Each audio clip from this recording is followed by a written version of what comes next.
Se liga aí, está começando o Papo Calcinha. Conteúdo inteligente é só aqui, 96 FM. Papo Calcinha. Bom dia, galera, bom dia, bom dia, bom dia. Hoje, quinta-feira, Papo Calcinha está no ar e nós estamos no 12. Verônica? Bom dia, flores do dia. Como vai? Bem, e aqui hoje tá bem florido, né? Tá, hoje tá bonito, bancada hoje, Você realmente viu? só de E mulheres. assim, eu acho que é a primeira vez das duas aqui. Uma sim, a outra já veio uma vez, mas muito tempo então atrás. muito tempo, porque já tem 3 anos que eu tô aqui, por aqui ela não tinha É aparecido ainda, não. verdade, Pra você, realmente, é a primeira vez das duas aqui, viu? O assunto vai ser bem pertinente, bem interessante. Bom dia, Tutu. Bom dia, boa quinta-feira. Como vai? Tudo ótimo. Tudo ótimo? Preparada já? Quase sextou. Quase sextou. Você já tá retornando para o lar, né, meu bem? De volta pra minha terra. Hoje nós trouxemos duas convidadas super especial para falar de um assunto muito interessante aí, né? Você as convidou para vir aqui. Ô Bia, eu até arrependi porque a gente vai falar disso no final de maio. Era um assunto que a gente deveria ter trazido no início. Sim. Né? Mas eu acho que a informação, ela nunca tá atrasada. Quando a gente quer levar a informação, ela nunca tá atrasada. E eu acho que é um tema tão importante. E eu percebo a dificuldade, às vezes, dos pais, de professores e nós, sociedade, de falar desse assunto, né, Bia? Porque é um assunto extremamente delicado. Verdade. Então, posso apresentar? Pode, por Lídia favor. Mello, bom dia! Bom dia, Bia. Bom dia, doutora Renata Dantas. Bom dia a toda a banca. A quem nos acompanha nesse momento também, eu quero agradecer o convite em nome da Secretaria de Assistência Social. Nós que agradecemos. Eu por mim, eu ia pra lá, vocês vinham pra cá. Um dos dois, tanto que eu gosto de vocês, viu? Maravilha, que maravilha. É um prazer recebê-la. Seja sempre. muito bem-vinda. Muito obrigada, é um prazer estar aqui. Doutora Renata Dantas, como vai? Tô ótima, tô feliz. Eu ficava cobrando a Bia pra poder vir aqui, sabe? Você não larga de ser danada, né? É verdade. Brava, viu? E eu fico feliz pelo convite, em especial nesse mês. É Tuane, certo? Isso. Porque a Bia chamou você de Tutu. Eu falei, não vou no Tutu, eu vou no Tuane. Mas pode ir, doutora, não tem problema. Eu lembro da doutora Renata aqui, da outra vez. Teve por E olha, uma vez tanto aqui, né? de tempo que tem isso. Pois Aham. é falta de convite dela, viu? Não é falta de interesse meu. Ixi, Podem olha saber. aqui, ó. Deixa anotado. Orelha Puxou a já. orelha, né? Seja muito bem-vinda, doutora Renata.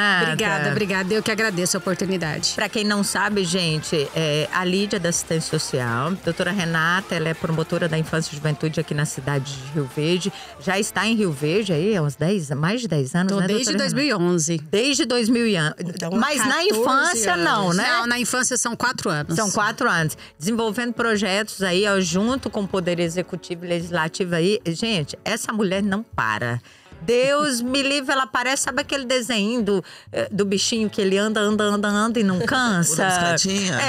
Ela é desse jeito, ela é incansável. E hoje eles estão aqui, gente, para falar de um assunto muito interessante. Ô Lídia, a gente tem que abordar isso. E assim, eu sei que vocês estão fazendo projetos em conjunto, não é verdade? É o Maio Laranja, é isso? Isso mesmo, Bia. Todos os anos, em especial em maio, nós trabalhamos as prevenções das violências sexuais na infância e na adolescência. E durante todo o mês de maio, nós fazemos várias ações específicas em combate à violência sexual. Como, por exemplo, nós tivemos aqui em Rio Verde o nosso 2º Fórum de Prevenção às Violências Sexuais na Infância e na Adolescência e também de prevenção aos crimes cibernéticos. Então, não apenas a prevenção da violência sexual, mas desde o ano passado nós estamos trabalhando também as prevenções aos crimes cibernéticos que vem crescendo por aí, né, em relação à criança, em relação ao adolescente. Além disso, nós fazemos todos os anos também pit stop, onde nós distribuímos materiais informativos para toda a sociedade. Estamos aqui também nesse momento muito precioso, onde vocês que nos acompanham, juntos nós teremos a oportunidade de refletir sobre o que é violência, em especial quais são os comportamentos que essa criança, esse adolescente vai apresentar, porque eu sempre falo, a criança ela sempre vai dar sinal, o adolescente ele sempre vai dar sinal. A gente precisa realmente treinar o nosso olhar para identificar essa alteração de comportamento. Então esse é o Maio Laranja, ele acontece desde o ano 2000, onde foi instituída uma lei em decorrência de um crime onde não teve uma solução, que aconteceu em 1973, onde uma menina de nome Araceli, ela teve a sua vida brutalmente assassinada por 3 homens de classe média alta no estado do Espírito Santo. Então, a Araceli, em 1973, ela sofreu diversas violências por esses 3 homens de classe média alta. Uma delas foi a violência sexual, teve a vida ceifada. Na época, foi descoberto quem foram os autores, né, do crime, mas infelizmente não aconteceu nada com esses autores. Então, em função disso, desde 2000, foi instituído o 18 de maio, porque foi a data onde foi encontrado o corpo da menina Araceli. Então, é uma conscientização, é uma campanha nacional. Ela acontece nacionalmente, então. Sim. E aí, cada município ou cada estado faz os projetos ali, né? De acordo com a população municipal, é isso? Isso. E é importante que, assim, é um momento de mobilização. É um momento que a gente tem a oportunidade de chamar a atenção da comunidade. Mas a gente sempre reforça. Isso é um cuidado que a gente precisa ter diuturnamente. São todos os dias. Isso é algo que a gente tem que exercitar. E isso a gente, né, fala do dever moral e legal dos professores, o dever moral e legal dos profissionais de saúde, mas isso também é um dever moral e desde 2020, se eu não estiver enganada, agora isso é um dever legal de toda a sociedade, porque hoje é considerado crime a omissão. Qualquer pessoa que tiver conhecimento de uma situação de violência contra a criança que não denuncia está sujeita a responder por crime. 2020, desculpa. Se eu não estiver enganada, é com a Lei Henri Borel que foi definida essa omissão como crime. Então, todos temos o dever e a responsabilidade de cuidarmos e olharmos para as nossas crianças. E isso vai desde o papel preventivo, que aí a gente fala que sempre perpassa pela informação. As crianças e os adolescentes precisam ter acesso à informação, precisam ter acesso à informação sobre a privacidade dos seus corpos, os limites de quando os seus corpos podem ser tocados, de quando que eles têm autorização para também, né, tocar o corpo do outro. Isso é muito importante, porque uma criança que tem informação, ela sabe identificar situações de risco, então ela é mais capaz de se proteger. E a informação para a comunidade em geral, para identificar os sinais de alerta. Porque aí eles podem também, muitas vezes, o predador está no início, né, daquele processo de conquista, de ganhar a confiança da criança. E se nós, enquanto sociedade, adultos, estivermos atentos, às vezes a gente consegue evitar que a violência se perfaça. E aí, vou fazer só mais uma pergunta.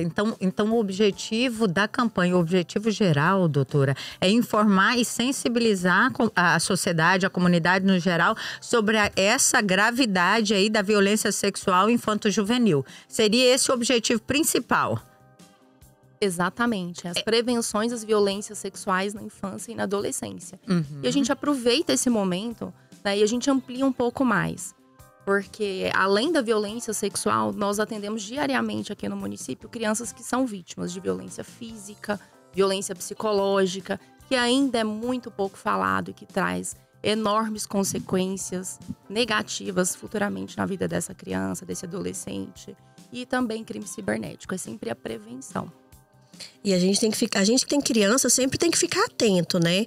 E no caso, eu vejo que tem muito tabu ainda, que muitas pessoas falam de ter essa educação sexual nas escolas. E vejo que tem um lado assim, muitos pais entram em apoio, mas ainda a maioria entra contra isso, né?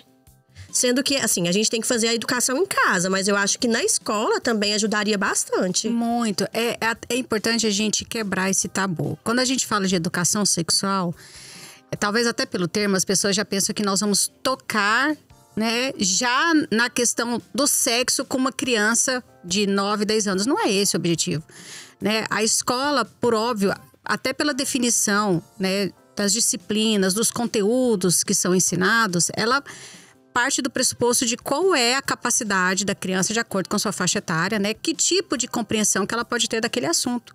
E eu falo que sexualidade, a gente conversa com crianças a partir dos seus primeiros anos de vida. Hoje eu tive a oportunidade de estar na escola do meu filho e estava ouvindo um vídeo de uma psicanalista e ela falando sobre isso. Ela falou, olha, a gente ensina a criança já com seu 1, 2 anos o que é a privacidade do seu corpo. Né? Quando a gente ensina que ela tem que ficar vestida, que ela não vai ficar nua na frente de qualquer pessoa. Quando ela percebe que o pai, a mãe, o irmão mais velho, que eles também têm esse cuidado de cuidar do seu corpo, de preservar o seu corpo. Então, nos pequenos detalhes a gente ensina. E tem como conversar sobre isso com crianças de 2, 3, 4 anos, ensinando quais são as partes do corpo, né, que a gente pode definir como partes íntimas, dando nomes. É importante que a criança saiba nominar o seu corpo, né? Por que meu braço tem um nome, minha perna tem um nome, mas eu não posso falar, né, de vagina, de vulva, eu não posso falar de pênis, como se fosse algo tão proibido. E o abusador usa isso. Aquilo que é proibido, a criança tem medo de conversar. Mas se ela tiver essa intimidade, desde pequenas, souber identificar, tiver essa liberdade de conversar com o que a gente fala com seus adultos de referência de cuidado, que a princípio seria o seu pai, a sua mãe, mas a gente sabe que tem várias formas de constituição de família. Às vezes é uma avó, às vezes, né? Então, se ela tiver essa liberdade, esse vínculo, ela vai saber pedir ajuda quando ela perceber uma situação de risco. Ô, doutora, e também, Lídia, eu percebo assim que a forma de comunicar hoje é um pouco mais diferente do que da nossa época. A gente fala que os nossos pais, às vezes, eram muito receiosos em falar certas coisas pra nós. Até omisso, né? Assim, não podia entrar nesse assunto, assim, né? E as crianças hoje, querendo ou não, direto ou indiretamente, eu acho que elas já têm uma comunicação mais aberta, que a gente vai falar daqui um prazinho dos crimes cibernéticos. E como que a gente introduz esses temas de uma maneira que, entre aspas, eles já estão tendo um acesso, lógico, que não sabem definir, mas que a gente comece a falar para eles que isso não é certo, que eles têm que tomar cuidado. Por causa da internet, você tá falando. Por causa do acesso, né? Excessivo. É excessivo porque a internet. hoje uma criança, por exemplo, a Manuela vai fazer 8 anos, já tem uns 2 anos que ela tem um celular. Então, assim, a gente sempre tem que ficar de olho. Eu bloqueei vários sites, por exemplo, ela só entra no YouTube Kids, ela não tem redes sociais, nem o WhatsApp, mas mesmo assim a gente tem que estar sempre de olho, né? Sim, é muito importante. Eu tive a oportunidade de ir em 4 escolas. Até eu tava brincando, comentando sobre o assunto que eu toquei. Eu falei assim, eu acho que os meninos não gostaram muito, não. Porque eu falei exatamente isso. Eu falo, olha, o acesso à internet, ele tem que ser monitorado por um adulto. Que se não for o pai, a mãe, um irmão mais velho, em quem você tenha confiança, tem que ser monitorado. E eu falo que o respeito à intimidade de criança e adolescente, ele não é ilimitado. Tá? A intimidade da criança e adolescente, ela tem que ter um monitoramento. Então, até assim, verificar o histórico de pesquisa que o seu filho tá fazendo na internet, isso é importante. Não é para brigar e impor castigo, mas para você compreender quais são os temas de interesse dele, para que você possa estar ali aberta para ter uma conversa franca, tirar as dúvidas do seu filho. Porque hoje, quem tiver a oportunidade, tiver interesse de fazer algumas pesquisas, joguem algumas palavras na internet para você ver o tipo de conteúdo, assim, devastador que você vai ter acesso. E os nossos filhos estão, né, diante disso. Então, eles podem. Então, se você conseguir perceber, olha, meu filho tá tendo interesse, né, sobre esse tema, sexo. Então, eu vou sentar com ele. Filho, olha, eu verifiquei que você tem pesquisado sobre isso. O que você quer saber? Tô aqui aberta para conversar com você. Então, o certo seria nós falarmos abertamente. De maneira clara, né? Não vulgar, mas de maneira clara, que ele possa entender e que se ele tiver dúvidas, ele vai ter a liberdade de me perguntar. Exatamente. O ideal é isso, é que ele tenha você como a referência, a pessoa em quem ele vai buscar esse suporte, essa informação. Porque, gente, imagina o seu filho de 9, 10 anos buscando a opinião do coleguinha de 9, 10 anos ou indo na internet buscando o que não é informação, né? Muitas vezes é uma desinformação. E como eu falei, cada faixa etária, eles têm a capacidade de compreender até determinado ponto, né? Sobre o assunto. E muitas vezes eles vão ter acesso a vídeos que são totalmente inapropriados e podem, inclusive, implicar no desenvolvimento de uma sexualidade deturpada. Porque se ele não estiver preparado para lidar com aquilo, né? Eu já tive a oportunidade de falar às vezes com pais, falando, olha, dependendo do que o seu filho tiver acesso na internet, os vídeos, né, de pornografia que ele tiver acesso, se ele tiver acesso a vídeos que envolvam violência, que dão a entender que às vezes uma das partes não está consentindo, e ele tiver prazer com isso, pode ser que ele desenvolva um tipo de prazer doentio, em que a violência tem que integrar, né, aquela prática sexual. Então, a gente tem que ter muito cuidado com isso. É óbvio que falar sobre sexo envolve uma série de valores que são familiares e que a gente respeita. Por isso que a família tem que ser o primeiro a falar sobre isso. Mas isso não impede que a escola, até porque a partir do 6º ano os meninos já têm em ciências compreensão do que é reprodução sexuada. Sim, é verdade. E aí a gente acha que não pode falar sobre isso com os filhos. E a gente tem que levar em consideração a curiosidade deles, né? Porque cada dia pra eles é uma novidade. E a gente vê que às vezes eles são podados. E no lugar que eles deveriam ser acolhidos, né, doutora? E hoje eu percebo, porque eu tenho um de 12 anos em casa. Tem um de 23 e tem um de 12. E eu vejo que o de 12, assim, ele é bem mais precoce do que o de 23, quando foi na época do 23. Porque o de 23 era meninão. Eu não sei se é por causa da internet, né? Dos meios de comunicação, das redes sociais e tal. Porque hoje em dia tudo é o acesso. Outro dia mesmo ele falou pra mim, ele falou, mãe, por que você tá preocupada comigo? Porque o que eu quero ver, só hora que você entra na internet, eu vejo no desenho. Por quê? Porque vocês concordam comigo. Principalmente esses desenhos japoneses, tal, parece que eles induzem, né? Tem certo tipo de desenho, ou certo tipo de filme, que lá em casa tem faixa etária para assistir, né? Que é um induzimento, não tem jeito. Criança vai olhar ali e ela já vai despertar para alguma coisa. Você tem um de 12? Tenho. Você sabe como é que é? O meu eu acho que é a exceção. O meu ainda é muito meninão, muito.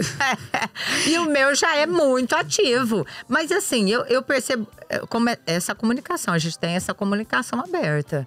E eu falo abertamente. Isso eu acho que favorece um pouco, né? Sim. Ai, não pode namorar agora. Não, eu quero namorar. Aí, a hora que começa… Não, mãe, realmente você tinha razão.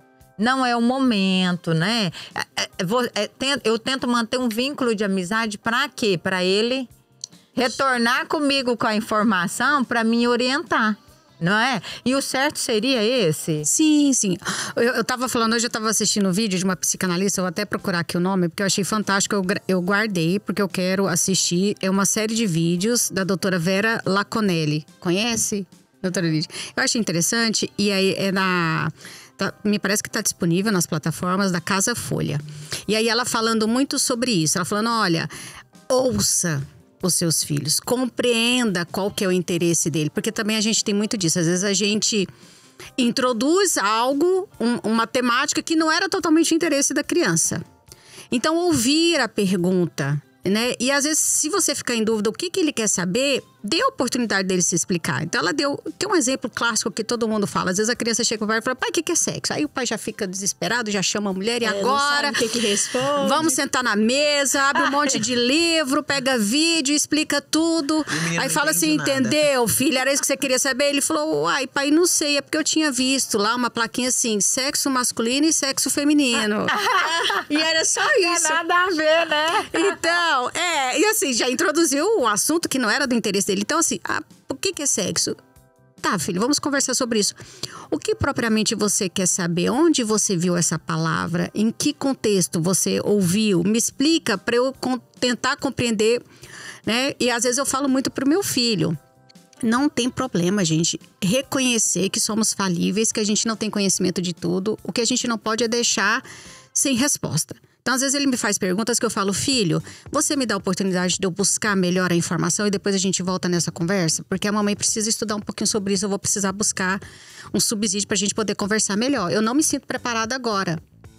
Não tem problema eu demonstrar isso pro meu filho, em vez de já chegar com uma resposta que às vezes, né, não é adequada.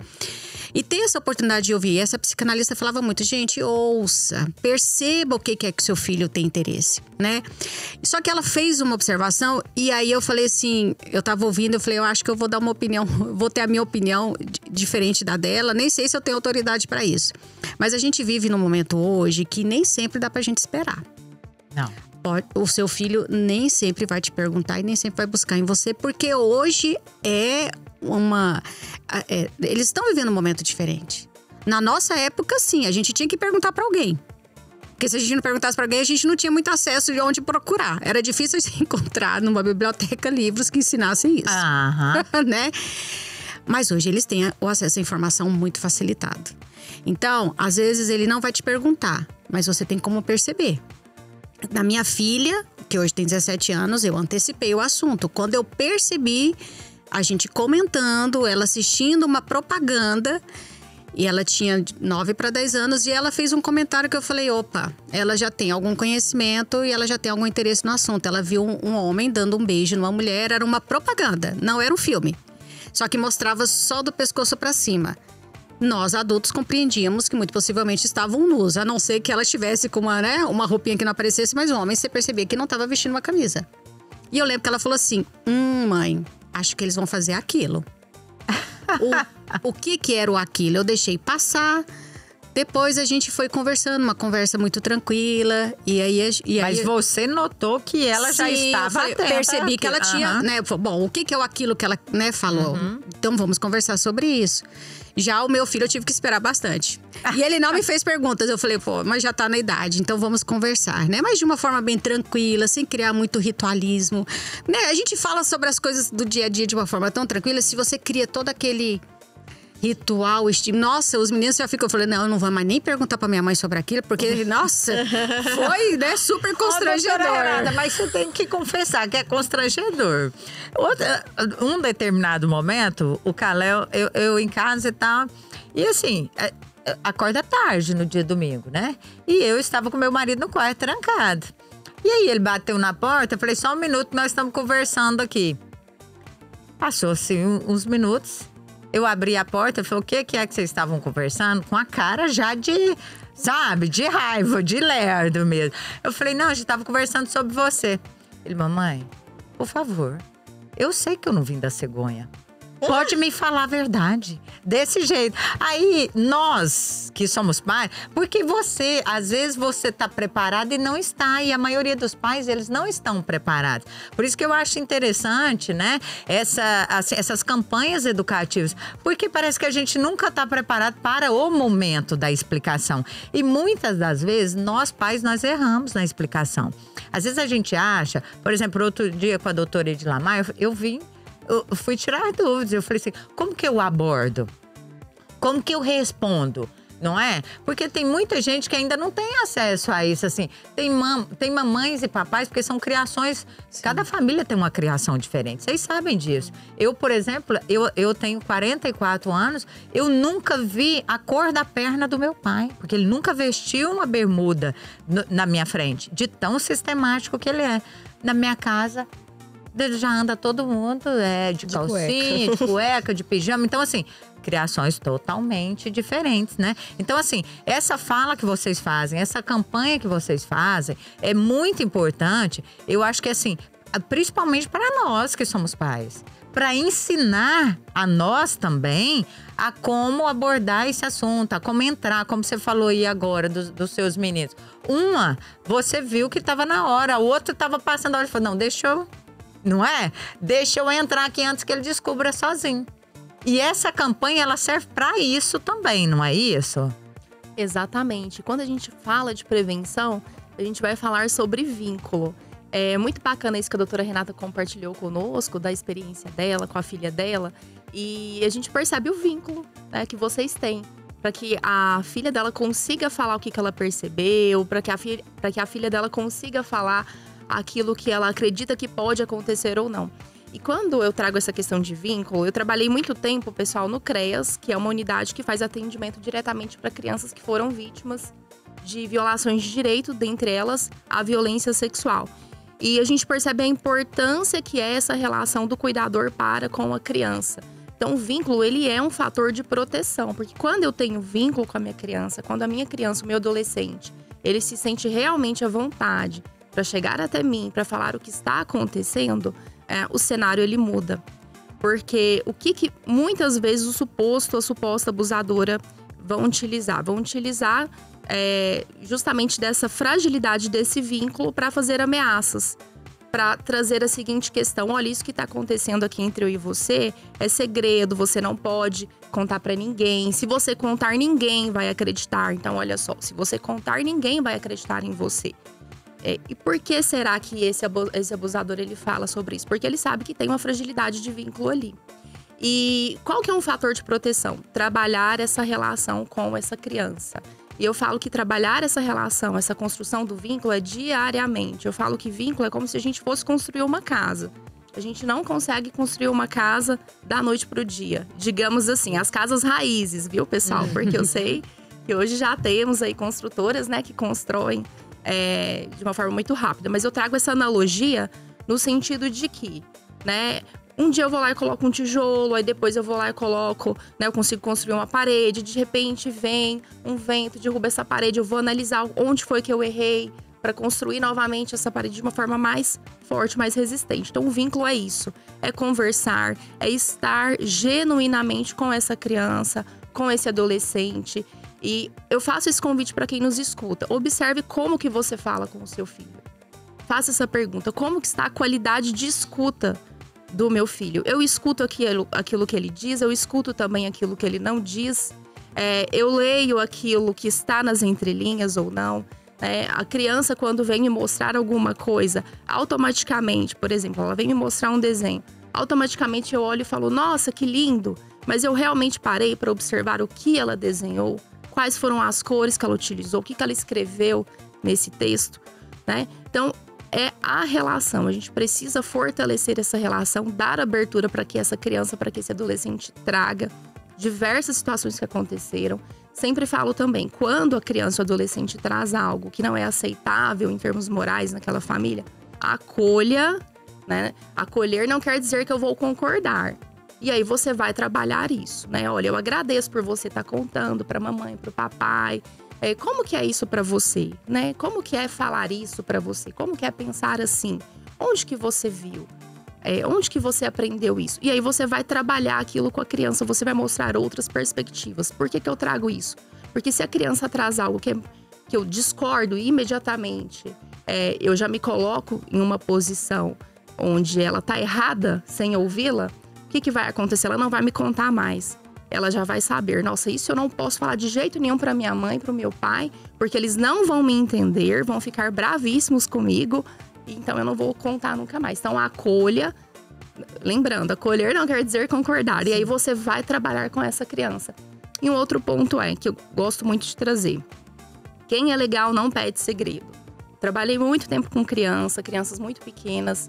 E eu sempre perguntava, né? Eu trazia a seguinte historinha para as crianças, né? Você acabou de conhecer uma pessoa, ela é muito legal, ela compra bombom, ela leva no circo, ela compra lá a sandália do Hot Wheels. E aí? Ela pede para você guardar um segredo. A gente pode guardar esse segredo? E eles falavam, pode, tia, né? Então, a gente precisa trabalhar isso com as crianças. Quem é legal, né? Quem gosta de mim de verdade, quem gosta de você de verdade, nunca vai pedir para você guardar um segredo. Pelo contrário, né? Se ela te der algum presente, se ela fizer alguma brincadeira com você, para ela vai estar tudo bem com que você conte para a mãe, para o pai, para a professora da escola. Eu citava o exemplo, olha, você está aqui agora com a tia Lídia aqui no CREAS. O que está acontecendo aqui? Você pode contar para sua mãe e para o seu pai. Então, se em algum momento qualquer pessoa falar, olha, não pode contar isso, eu quero que vocês lembrem disso. Quem é legal não pede segredo. Quem é legal nunca vai pedir segredo. E a gente vai trabalhando essa perspectiva. Doutora Lídia, e é bom a gente entrar nessa temática, porque assim, tem muitas pessoas que acham que o abuso é o ato em si. Né? Na verdade, nós percebemos que ele começa do simples fato dessas falas, né, doutora? Exatamente. Então, existem várias formas de abuso sexual. A gente vai dividir aí o abuso sem toque físico e o abuso com toque físico, que é onde acontece a penetração, que popularmente é mais conhecido. Então, o abuso sexual, ele pode se configurar como um assédio sexual, por exemplo, né? Muitas vezes, para a criança, o abusador ele vai trazer o viés da brincadeira. Por exemplo, vamos brincar de modelo? Você é tão linda, você é tão lindo, né? Vamos ficar com essa roupa, vamos fazer dessa forma, coloca a mãozinha aqui, outra ali. Então, isso é um abuso. Por quê? Porque você está usando a criança para uma estimulação e você está estimulando o que não é para ser estimulado naquele momento, certo? Então, nós temos o assédio sexual, sempre em conjunto com ameaças. E aí, esse abuso, ele vai… à medida que esse abusador, ele percebe que a criança não entende o que está acontecendo, a partir do momento que ele entende que essa criança não tem um vínculo mais fortalecido com essa família. Não quer dizer que não tenha vínculo, mas que não tem um vínculo mais fortalecido, ele tende a ir passando para outras fases, como, por exemplo, o toque físico. Eu sei que, infelizmente, muitas vezes, você, doutora Renata, é prova disso, os abusos acontecem no ambiente familiar, não é verdade? E aí, e sei também que às vezes pais, né, às vezes até involuntariamente são omissos, por não acreditar na fala das crianças ou às vezes não saber identificar o comportamento de uma criança. Eu ouvi na Copen outro dia um assunto muito interessante, até dessa reunião. Eu cometi um erro como Emanuel, eu fui quarta passada na reunião, que seria hoje, quarta de hoje. Não ri, viu? E aí, bem a sua cara. Bem, aí cheguei, aí a gente foi conversar, aí eu entrei. Mas deixa eu falar que eu quase fui também. Aí, ó, tá vendo? Não sou a única. E aí nós fomos trocar uma ideia, conversar e tal. Ela falou assim, e aí abordamos esse assunto, ela falou assim, Beatriz, é tão interessante, a coordenadora falou assim, é tão interessante que a gente sabe, a gente conhece o comportamento da criança que tá tendo problema em casa com os pais. Aí eu falei, mas em que sentido? Ela falou assim, até da separação. Se o pai mais a mãe briga em casa, ou se separa, se rompe um vínculo, isso afeta tanto na criança que o professor, que ele é bem instruído, ele identifica o comportamento dentro da sala de aula da criança. Vocês concordam com isso? Vocês acham que realmente é identificável? E eu acho que hoje em dia, a maioria das denúncias tem sido de professores, né? Sim. Que percebe que pelo um desenho, pela uma fala, um choro. A gente fala que, assim, é o ambiente mais propício para que a gente identifique as violências, em especial a violência que a gente chama intrafamiliar, é a escola. Em segundo lugar, são os profissionais da área da saúde, né? Mas a escola em especial, por quê? Porque o professor tem um contato diário com o aluno, seja criança ou adolescente. E ele percebe mudanças de comportamento, né? A gente sempre faz essa ressalva. Quando eu tô com a Lídia, a gente falando sobre isso, né? A gente apresenta os sinais e a gente deixa muito claro, olha, são sintomas, são sinais. É óbvio que isso não é a prova de que está acontecendo uma violência sexual. Mas isso indica que tem alguma coisa errada. Essa criança, esse adolescente está vivenciando alguma situação que está trazendo algum tipo de sofrimento. E aí é importante, né, que tenha esse canal de comunicação para que a gente possa tentar identificar. Então, assim, os professores percebem, isso pode acontecer de várias formas. Às vezes era uma criança muito extrovertida, que no recreio brincava com todo mundo. E aí a gente percebe que agora ela tá mais apática, ela não quer mais sair da sala para, né, ter esse contato com os amigos, ela tá mais fechada. Às vezes é o inverso. Às vezes era uma criança muito tímida. E agora ela tá com um comportamento muito estranho, porque aquela extroversão que chega a passar dos limites do razoável para aquela faixa etária. Ela já, né, aí já gosta de abraçar os amiguinhos e já começa a falar, às vezes usar uns termos que você vê que não estão adequados para fala. Às vezes era uma menina ou um menino que se vestiam de uma forma tranquila e aí, do nada, essa menina começa a vir mais maquiada, usando uma roupa mais justa, né? Pode ser, às vezes, porque ela tá passando por esse assédio sexual e isso, né? Ela é incentivada pelo abusador a se vestir assim. Ou pode ser, gente, o oposto. Era uma menina que era muito vaidosa, que gostava de bonita pra escola e agora ela vai com roupas largas, ela vai com cabelo bagunçado, às vezes até com falta de higiene, para de tomar banho. Às vezes é uma forma de se proteger. Como que se eu estiver assim suja, se eu estiver feia, talvez eu não incentive abuso. Então, assim, mudanças de comportamento ou comportamentos que não são adequados para aquela faixa etária. Ô, doutora, e essa mudança de comportamento não é uma mudança gradual, é uma mudança bruta, a gente fala abrupta, algo assim, estalar de dedos, ela era de um jeito e mudou para outro? Pode ser, como pode ser também de uma forma crescente, porque como a Lídia falou, às vezes o abuso vem, né, nessa crescente. Então, às vezes ela começa com uma relação, porque o abusador faz isso, gente, essa ideia de que o pedófilo é aquela pessoa, em especial a gente cria essa imagem de um homem com uma feição muito rude, daquele que você olha na rua, você tem até vontade de ir pro outro lado da rua. Não. Ele é uma pessoa extremamente cativante, ele é muito bem relacionado. Por vezes, ele até integra aquele núcleo familiar, às vezes é um amigo próximo, um vizinho. E ele é cativante porque ele consegue compreender o mundo da criança, do adolescente, então ele tem muita proximidade. E às vezes ele vai ganhando a confiança, e às vezes isso vai sendo progressivo, né? Porque ele vai ganhando a confiança, começa com uma troca de carinhos, né? Com uma troca de confidências, até o momento em que, e às vezes demora, para criança ou para o adolescente nem tanto, mas a gente fala criança, porque como ela ainda tem uma compreensão muito limitada disso, ela às vezes demora a identificar que ela está vivenciando uma violência. Não é raro a gente chegar em escola, como eu já tive a oportunidade, e a gente conversa sobre isso com meninos de 9, 10 anos. E eu falo mais uma vez, é óbvio que eu não vou falar sobre reprodução sexuada com crianças de 9 e 10. Mas a gente fala sobre a proteção do corpo, quais são as partes íntimas. E às vezes tem umas que levantam e falam assim, tia, mas o meu tio faz isso comigo na hora do banho. E ele sempre falou que era uma brincadeira.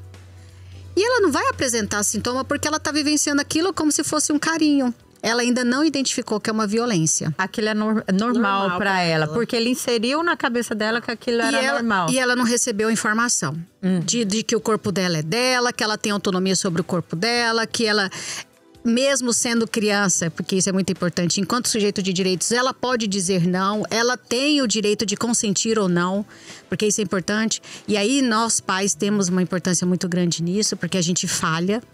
Quando a gente exige que os nossos filhos vai lá dar um beijo no tio, que menino mal educado, você não abraçou o tio. E a criança, a gente tem uma sensibilidade que por vezes nós não temos. E às vezes ela percebe, ela sente que aquela pessoa tem um comportamento que não a agrada. E reconhecer, vamos ensinar os nossos filhos a cumprimentar os adultos dando as mãos. Meu filho não precisa dar abraço, meu filho não precisa ter esse contato com as outras pessoas. Isso não é falta de respeito. E eles usam isso. Porque às vezes eles encontram a criança e falam, vem cá, vem falar com o tio, sua mãe não te deu educação, não te ensinou que você, quando encontra com uma pessoa adulta, você tem que vir, dar um abraço, dar um beijo. E às vezes o menino fica constrangido e fala, bom… E vai, né? E vai, e se permite. Então, a gente tem que ensinar isso dentro de casa. Os nossos filhos não têm a obrigação de ficar tendo esses contatos íntimos. Respeitar a intimidade deles. Senta lá, do lado do tio. O sentar no colo eu nem falo, porque eu acho que esse, esse já está superado, né? Espero que já esteja superado. Mas senta lá do lado do tio, né? Dá um abraço. O abraço é um contato tão íntimo. A gente tem que respeitar a intimidade e a autonomia dos nossos filhos. Às vezes ele não está interessado em dar um abraço. Então, cumprimenta. Fala bom dia, fala boa tarde, né? Só ser educado. Seja educado, não precisa passar dos limites. Ô, Lídia, deixa eu te perguntar, assim, a gente está quase terminando o programa, mas eu queria que você deixasse um alerta aí para a população de quais são os possíveis sinais de comportamento aí de que a criança ou adolescente, ela está sendo vítima do abuso. Perfeito, Bia. Bom, eu acho que é importante eu trazer que a criança ou adolescente, ele sempre vai dar sinais, assim como qualquer outra fase da vida, né? Mas nas crianças, como a doutora Renata muito bem colocou, a gente precisa estar atento se era uma criança muito extrovertida, de repente está introvertida, se era uma criança muito introvertida e agora está muito extrovertida, inclusive até com comportamentos sexualizados, a gente precisa observar isso. Pode acontecer de ter uma queda do rendimento escolar, então essa criança começa a apresentar dificuldades também de aprendizagem. Eu quero também deixar claro que não é porque uma criança está com dificuldade de aprendizagem que ela é uma criança vítima de violência sexual. É importante a gente observar sempre o conjunto de alterações comportamentais. Muitas vezes essa criança ela vai apresentar também uma irritabilidade. Então, atenção para aquela criança que está com comportamentos agressivos, está com comportamentos de irritação. Isso é um sinal de alerta também que ela possa estar vivendo qualquer tipo de violência e também a violência sexual. Um outro ponto também que eu acho muito importante sempre ressaltar é choros que parecem imotivados. Eu sempre falo, se essa criança chora, existe um porquê. A gente precisa identificar o que está acontecendo que essa criança está chorando. Se ela chora, tem um motivo. Então você, de repente, tem um vizinho, uma vizinha que está na condição de criança, tem um familiar que está na condição de criança e essa criança sempre chora. E muitas vezes a família traz a seguinte frase: nossa, essa menina é muito chorona, esse menino é muito chorão, reclama de tudo, não quer ir mais na casa do fulano, da Beltrana. Um exemplo, né? A gente precisa ligar também esse sinal de alerta. A instabilidade emocional, então aquela criança que vai ter muitas dificuldades para lidar com as emoções. A infância já é um período onde a gente aprende a lidar com as emoções, mas em especial uma criança vítima de violência, ela vai ter muita dificuldade para lidar com a raiva, com a tristeza, muita dificuldade de expressar. E para a gente finalizar aqui, ela pode também apresentar, como a Bia muito bem colocou, por meio de desenho, por meio de escrita. Ela pode trazer isso dentro da psicologia, a gente fala que é o conceito de projeção. Ela vai colocar ali aquilo que ela está vivenciando. Então, assim, são inúmeros os comportamentos que a gente pode observar, mas os principais, digamos assim, são esses. E eu trago uma pergunta, né? Se é possível a gente prevenir. Eu falo que é possível, sim. Eu sou uma pessoa muito otimista. Eu vejo que enquanto humanidade a gente tem evoluído muito. Um motivo disso é que nós estamos aqui trazendo essa reflexão nessa manhã. Então, há 50 anos atrás, isso não aconteceria de forma alguma. Então, é um motivo de muita alegria para mim, né, que trabalho com esse tema. Eu trabalhei diretamente no atendimento com crianças. Então, o primeiro ponto, vínculo. Né, eu falei bastante sobre isso, mas para a gente finalizar, eu trago a importância de vínculo. E aí, eu preciso ter tempo genuíno com essa criança, ouvir essa criança, fazer essa pergunta para mim, enquanto cuidador, como que está a minha qualidade de escuta, como está o meu tempo com a minha criança. Segundo ponto, ensinar essa criança, como a doutora Renata Dantas muito bem colocou, qual é o toque do sim, qual é o toque do não. Então, desde muito pequenininho, a gente já vai introduzir isso de uma forma muito natural. Então, olha só, né? Olha, você pode cumprimentar a tia fulana pegando na mão. O abraço, ele tem que funcionar da seguinte forma. Então, lá no CREAS, por exemplo, a gente ensina até como que tem que ser o abraço. Então, a mão no abraço, ela tem que ficar aqui. O abraço, ele vai durar mais ou menos tantos segundinhos, não vai demorar muito. Então, a gente explica tudo isso para a criança. E qual que é o toque do não? É o toque que vai me deixar com vergonha, que vai me deixar constrangida. Existem algumas partes do meu corpo que ninguém deve ver, ninguém deve tocar. As únicas pessoas que podem ver e tocar no momento de higienização é o familiar, aquela pessoa que eu confio muito. Ou se eu for até o médico, acompanhada da minha mãe, do meu pai ou da pessoa que cuida de mim. E falar para as crianças que elas são sujeitos de direito, né? Como a doutora Renata muito bem colocou. Eu me lembro, e não tem muito tempo, de ter feito esses atendimentos e de perguntar para crianças, né? Quando que a gente começa a ter direitos? E, infelizmente, elas me respondiam com 18, né? Eu lembro delas falarem, tia, com 18. Então, ensiná-las que mesmo com 3, 4, 5 anos, elas são sujeitos de direitos. Antes de nascerem, são sujeitos de direitos, né? Então, elas podem falar, olha, não quero, não vou, não gosto. Ensinar também e fortalecer esse diálogo. Então, a criança que é mais tímida, ensiná-la que ela pode fazer uma cartinha para contar para a mãe, para o pai aquilo que está acontecendo, porque às vezes não consegue verbalizar, mas ela consegue escrever. A criança que ainda não é alfabetizada, a gente estimula com que ela faça desenhos contando como que foi na escola, como que foi na casa da amiguinha, do amiguinho. E estar atento também, né? Essa criança vai para a casa de alguém, quem são essas pessoas? Quem estará lá? Então, Lídia, e mais um... Desculpa, Verônica. Assim, a gente sabe que o mês de maio é o mês da campanha, mas isso acontece o ano inteiro, né?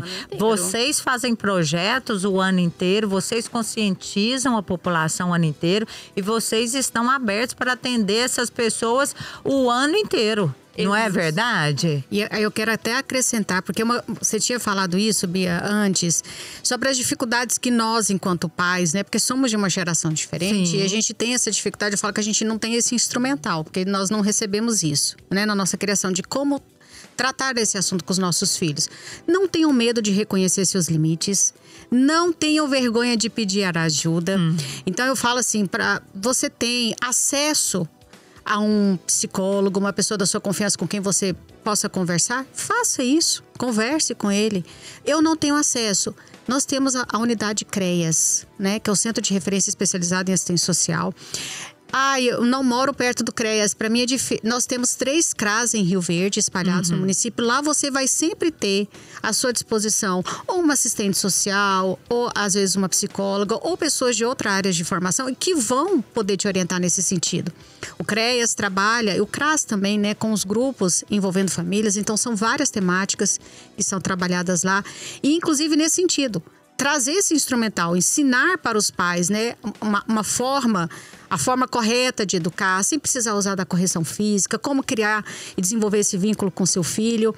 Para vocês verem, às vezes quando a gente fala desse assunto, eu acho interessante, às vezes as pessoas falam assim, porque a gente vê na televisão como se isso acontecesse, né, no outro lado do mundo.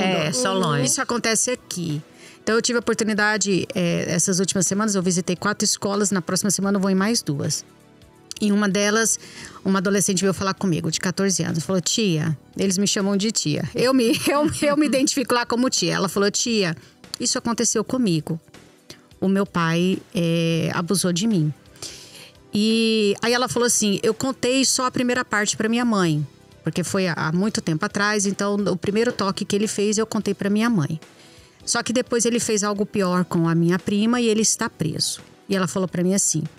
Tia, eu estou preocupada porque ele vai ser colocado em liberdade e minha mãe já me disse que eu vou ter que ter contato com meu pai.